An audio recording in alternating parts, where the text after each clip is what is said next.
Hi everyone, Jason here at the Whittwood Public Library Children's Department with our latest steam-powered science take-home science kit. It's April, and even though April Fool's Day has passed, there is a tradition this month of playing harmless tricks on your friends and family. So I'm going to teach you how to play a trick on your friends and family, and also to make something called a rollback can. And while we're doing that, we're going to learn a little bit about physics, we're going to learn a little bit about inertia, and we're going to learn a little bit about elastic potential energy. So let's go ahead and get started. First of all, let's talk a little bit about what's in your kit. We have a paper oatmeal canister here. We're going to have a couple of rubber bands. We have some paper clips. We're going to have a large, heavy hex nut, some transparent clear tape, and some white tape. We also have some oatmeal in there, which you will not need for the experiment, but it came in the canister, so we decided to give it to you if you want to eat it later. We're going to go ahead and put that aside. Okay, so let's build our rollback can. You will also need some scissors for this. So I'm gonna get my tape, and you're gonna take your large hex nut and your rubber band. You're gonna cut off a few inches of tape.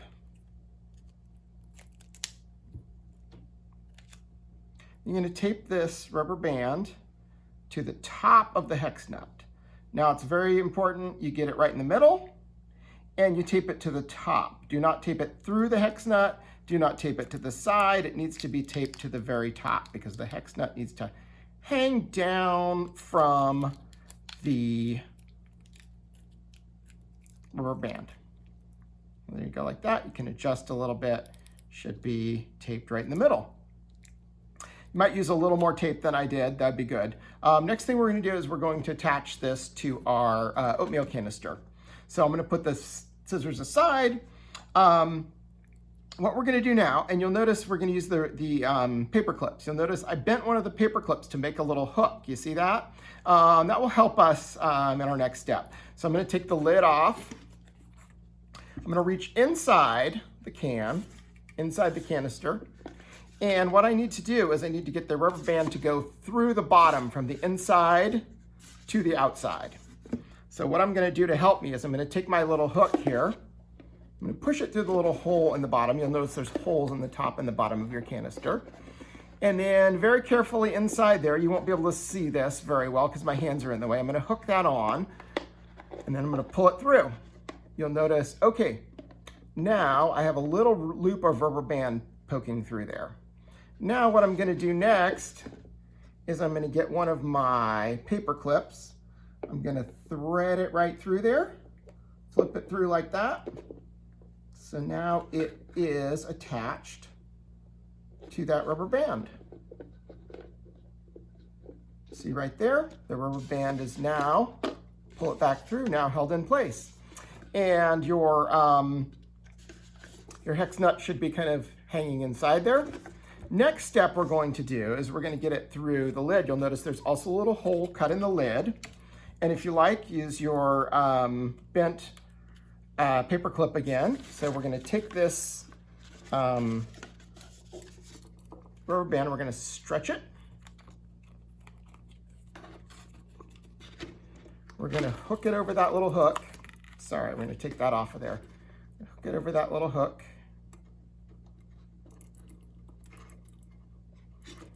And we're going to put that hook through the hole. Pull that up. You do have to stretch. You have to hold on pretty tight here. This is the toughest part. You stretch, pull that through. You snap the lid back on. Make sure you hold onto this rubber band very tightly because it's stretched and it's gonna wanna pop back in. But if it does, you can just put it back through again. And then I'm gonna take my other paper clip. I'm gonna slide it through this loop here, like that. Okay, and now we're done. We've got the rubber band held in place on both ends by the paper clips with the loops of the rubber band sticking out. Now, one other thing you might want to do, this is totally optional, but if you want to make this a little less obvious that there are that there are paper clips sticking out of this, you can use some of your white tape and cover these up. Okay, now we have our rollback can built. Let's go ahead and try it out. Okay, so let's test out our rollback can. You should have it all completed, and make sure to find a nice smooth surface that's nice and flat. You don't want to be going up or downhill. Don't want to do it on carpet unless it's a very, very low carpet. You can do it indoors or outdoors. Make sure you have an area that's fairly wide too, because the can is not going to roll straight. Okay, so let's go ahead and give this a try. We'll roll it away and see what happens.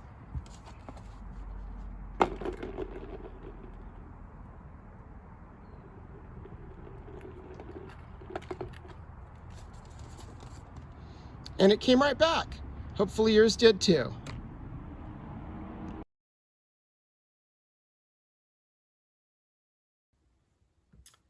So hopefully your can rolled back to you. If it did, it's because of a couple things. It's because of inertia, and it's because of elastic potential energy. So inertia basically just means that if something is in a place, it wants to stay in that place unless you give it a push. And if it's already moving, it wants to keep moving unless you give it a push to stop it. So and things that are heavy have a little bit more, have more inertia. So the nut is fairly heavy, so it has quite a bit of inertia. So when we push the canister and the canister starts spinning, is the nut going to want to flip over? No, the inertia is going to hold it in place and keep it from wanting to flip over. And that means as the canister spins, what's going to happen? The rubber band is going to start twisting up. If you can see, I'm twisting it a little bit. But once the rubber band twists up enough, it has now stored up something called elastic potential energy. That means the energy you gave this canister by pushing it is being stored in the rubber band because the rubber band is twisting up. Now the rubber band wants to go back to its normal shape. It wants to untwist. And there's a couple ways it can do that. It can either flip this nut over and over and over again, the hex nut.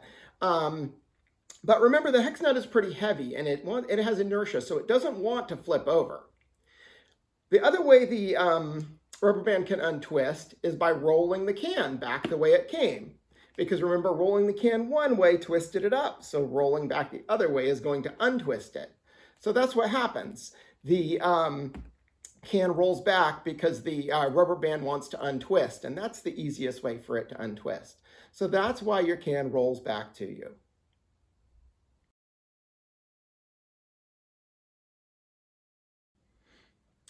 If you'd like to learn a little bit more about inertia and potential energy, or if you'd just like to find some jokes and tricks to play on your friends, please stop by the Whittier Public Library and ask our friendly librarians, and we can help you find some books about those subjects. Thanks for joining us today. We hope to see you at the library soon. Goodbye.